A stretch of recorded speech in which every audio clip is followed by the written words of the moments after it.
Bonjour et bienvenue dans Toute Confidence. Il y a quelques jours, le Premier ministre François Bayrou a présenté ses orientations budgétaires pour le pays. Il propose ce que l'on appelle une année blanche, c'est-à-dire la non prise en compte de l'inflation, la contribution des entreprises et une hausse de certains impôts. Pour réussir ce pari, il a toutefois besoin du soutien du Parlement. Il a donc décidé de convoquer une session extraordinaire de l'Assemblée nationale le 8 septembre prochain avec un seul vote à l'ordre du jour. Accordez-vous, oui ou non, votre confiance au Premier ministre ? Les oppositions semblent déjà unies pour demander le départ de François Bayrou. Comment éviter un nouveau chaos politique et sortir aussi de cette impasse budgétaire ? Pour en parler, nous recevons aujourd'hui Frédéric Petit, député MoDem de la 7e circonscription des Français de l'étranger, l'Allemagne, l'Europe centrale et les Balkans. Bonjour Frédéric Petit. Bonjour. Frédéric Petit, à la minute même où la conférence de presse du Premier ministre sur le budget s'est achevée, la plupart des oppositions se sont unies pour réclamer le départ de François Bayrou de Matignon. Selon vous, il est déjà politiquement condamné ? Non, je pense pas. Je pense que cette réaction a été d'ailleurs trop rapide pour être vraiment réfléchie. Je crois que moi j'ai été surpris, j'étais pas au courant de ce qu'allait annoncer François Bayrou lundi dernier. Simplement, ce que François Bayrou veut, contrairement à ce que vous avez dit, il a essayé pendant les 2 mois après le 15 juillet de discuter avec les gens. Mais il a eu l'impression que, d'abord on lui demandait c'est plus 2 jours, c'est 1 jour, après on lui demandait ci, après on lui demandait ça, et on se retrouvait dans la situation qui a eu lieu avec nos collègues socialistes, c'est qu'ils ont demandé petit à petit une concession à Barnier, une deuxième concession à Barnier, une troisième concession à Barnier, et quand ils lui ont donné quand il avait donné les 10 concessions, comme disait Churchill, il a eu à la fois le déshonneur et à la fois la censure. Voilà, il a eu le fait qu'il avait beaucoup cédé et le fait qu'il s'était quand même mis dehors parce que les socialistes, même après avoir obtenu énormément de concessions, ils ont voté contre. C'est ça qui ne va pas. Et c'est ce que veut séparer François Bayrou. Là, ce qu'il propose lui, c'est pas de discuter des 2 jours, c'est pas de discuter des mesures. Il l'a dit le 15 juillet, il l'a encore dit, il a dit les mesures, je suis ouvert. On peut discuter de la taxation des plus riches, on peut discuter des 2 jours ou pas des 2 jours, on peut discuter de tout ce que vous voulez. Ce que je veux qu'on décide le 8 tous ensemble, enfin dans la majorité sage, c'est qu'on a un problème et qu'il faut le régler et qu'on reste les yeux fixés sur ce problème. Frédéric Petit, ça on l'a entendu, François Bayrou l'a dit lundi dernier. Et vous faites référence et vous faites le même constat qu'à la rédaction. D'ailleurs, le 15 juillet, il a présenté des premières orientations budgétaires en disant la porte elle est ouverte. Il y a eu peu d'avancées et finalement on a l'impression que personne n'est allé lui parler. Alors c'était peut-être parce que les oppositions étaient en vacances. Non, c'est faux. Non, je vous interromps, excusez-moi de vous interrompre, j'aime pas faire ça. Mais c'est faux. Ça, c'est ce qu'on raconte. Comme on raconte que M. Bayrou fait la fête toutes les nuits dans Matignon. C'est faux. Alors, tout le monde a été en contact avec tout le monde. Tout le monde a été en contact avec tout le monde. Alors pourquoi n'y a-t-il pas eu de consensus ?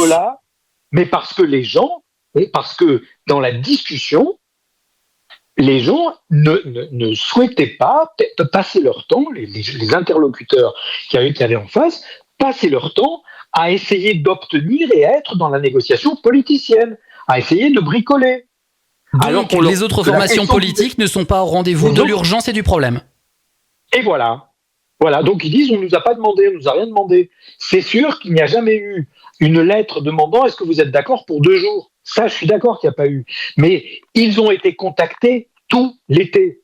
Les syndicats, les associations, les autres partis politiques, les autres formations politiques, tout l'été, par les gens par Bayrou et par ses équipes, en permanence. Il y a même eu des signaux qui ont été envoyés au PS en disant écoutez, la taxation des plus riches, ça ne nous gêne pas. Nous le portons depuis 25 ans et nous pensons pouvoir convaincre la majorité qui était un peu moins chaude que le MoDem. Voilà. Nous l'avons dit, ça a été dit. Et évidemment, les gens, ils n'ont pas intérêt à dire que ça a été dit et qu'ils ont parlé d'autre chose. On vient avec une proposition sur l'enjeu. Et en disant, pour cette discussion sur l'enjeu, je suis d'accord de discuter de telle mesure, telle mesure, telle mesure. Est-ce que si je te donne ça, tu pourras voter avec moi sur les enjeux qu'on est bien d'accord, puisqu'on sait qu'au fond, tu es d'accord. Monsieur Hollande l'a dit qu'il était d'accord avant la conférence de presse de lundi dernier. Donc, est-ce qu'on peut marquer cet accord avant d'aller de se disputer sur les mesures ? Et là, les gens disent non. Non, tu me donnes ça et moi, je ne m'engage pas à voter quelque chose. On dirait de la négociation à la Poutine. C'est-à-dire je prends et je donne jamais rien. D'accord, Non, Frédéric c'est pas Petit, possible. ok, on a bien compris la démonstration, mais quelle est la finalité, selon vous, de ces autres partis? Créer le chaos, comme on pourrait dire chez Se faire LFI? élire à la prochaine. Renfer- Se faire élire à la prochaine. Et ça, c'est pas de la politique pour nous. Pour moi, je suis pas obligé de faire de la politique, moi. Si jamais je fais plus de politique, d'abord, peut-être que je gagnerai mieux ma vie parce que je gagnais mieux ma vie avant, mais je fais de la politique pour rendre service à mon pays, pas pour être élu à la prochaine. Voilà, c'est clair, c'est ça la différence. Et c'est ça qui a surpris tout le monde. Parce que Bayrou, il a ça dans le sang depuis des années. Il veut pas être élu à la prochaine. Et pendant 15 ans, pendant 20 ans, on n'était jamais élus, nous. Parce qu'on était sur nos convictions et qu'on ne cédait pas sur nos convictions importantes. Ça ne veut pas dire qu'on n'est pas capable de négocier sur une mesure. Ça ne veut pas dire qu'on n'est pas capable de compromis. Mais ça veut dire que l'important, c'est le pays. C'est ça qui est important. Regardez l'attitude de Madame Le Pen. C'est évident ce qu'elle veut. Elle devrait, logiquement, si elle n'avait pas ses affaires, elle aurait voté abstention. C'est évident que ça l'avantage qu'on propose de se mettre d'accord sur ce qu'elle a toujours dit. L'État gabegie, l'État envahissant, etc. C'est évident, le mouvement du 10 septembre, etc. C'est évident que ça va dans ce sens-là, ce qu'on dit, que c'est une manière de poser le problème. Et bien là, elle dit non, pourquoi? Parce qu'elle veut que l'élection présidentielle ait lieu avant son appel. C'est tout ce qu'elle veut. Et c'est pour ça qu'elle est en conflit avec M. Bardella aujourd'hui, parce que lui a réagi logiquement par rapport à la ligne de son parti, en disant bah, bien sûr, nous, on votera pas pour, mais on s'abstiendra. Et dans les 10 minutes, elle a réagi en disant non, on votera contre. Parce que elle, ce qui l'intéresse, c'est pas de sauver la France, c'est pas du patriotisme, ce qui l'intéresse, c'est d'être élu. Monsieur Mélenchon, c'est pareil.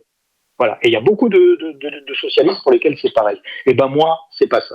On voulait vous demander les mesures qui étaient à conserver, les mesures clés, et puis on voulait vous demander aussi les alternatives pour sortir de cette impasse. Alors vous nous avez dit que c'était impossible de négocier avec les oppositions puisque c'était des négos à la Poutine.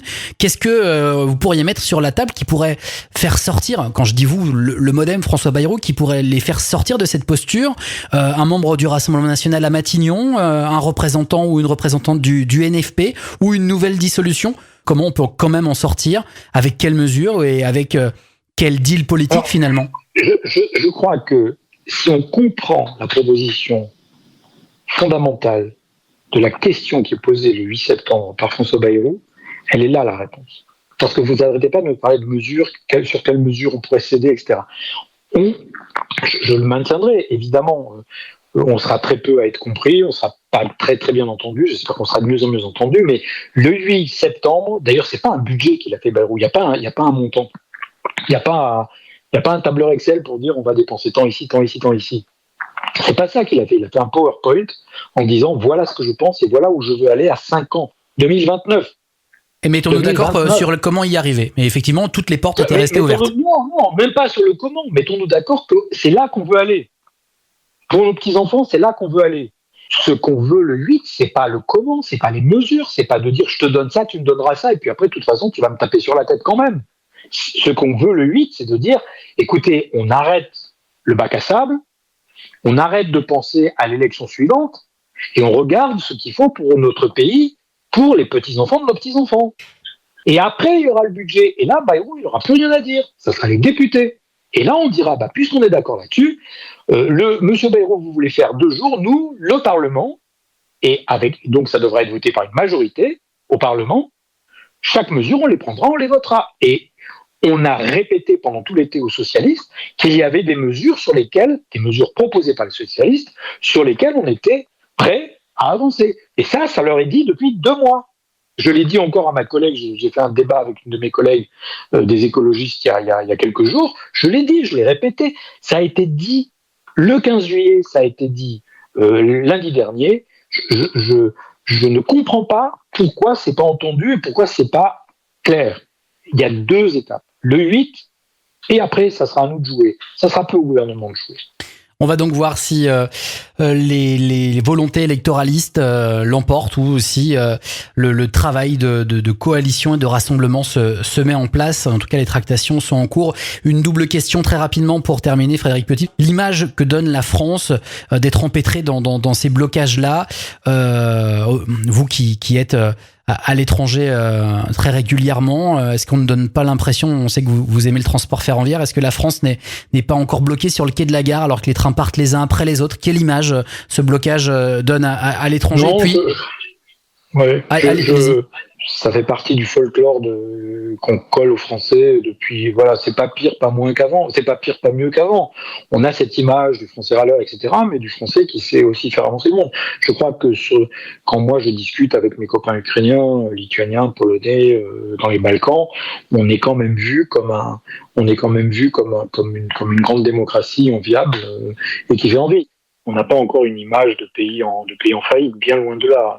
On a une image encore de pays enviable. Et la toute dernière question, toute dernière partie de cette question, est-ce que ça ne tente pas certains de nos compatriotes à s'expatrier dans les prochaines semaines, à tenter l'expérience à l'étranger? Est-ce que la situation est déjà grave pour les inciter?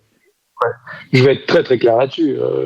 Moi, j'encourage mes compatriotes à s'ouvrir la tête, à être capable d'aller apprendre des langues, même des langues bizarres, à s'expatrier une partie de leur vie ou toute leur vie ou un moment de leur vie, à ne pas avoir peur de passer les cultures, d'aller nager dans les autres eaux. Mais il faut pas le faire parce qu'on fuit son pays. Il faut le faire, regardez comme moi, il faut le faire en restant un membre encore plus dynamique, encore plus informé, encore plus éclairé, encore plus participatif à l'aventure nationale. Vous savez, je dis souvent, je parle de mes filles, mais je pourrais parler de tous ceux qui ont une double culture ou triple culture ou double citoyenneté, triple citoyenneté. Les gens disent, ah oui, ils sont 50-50. Non, on est 100 les deux. Donc on est plus large. Voilà. Donc il faut s'expatrier.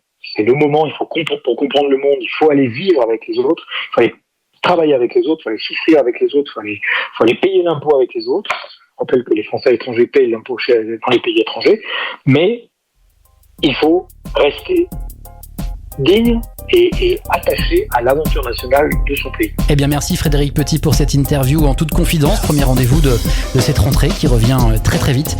Merci à vous.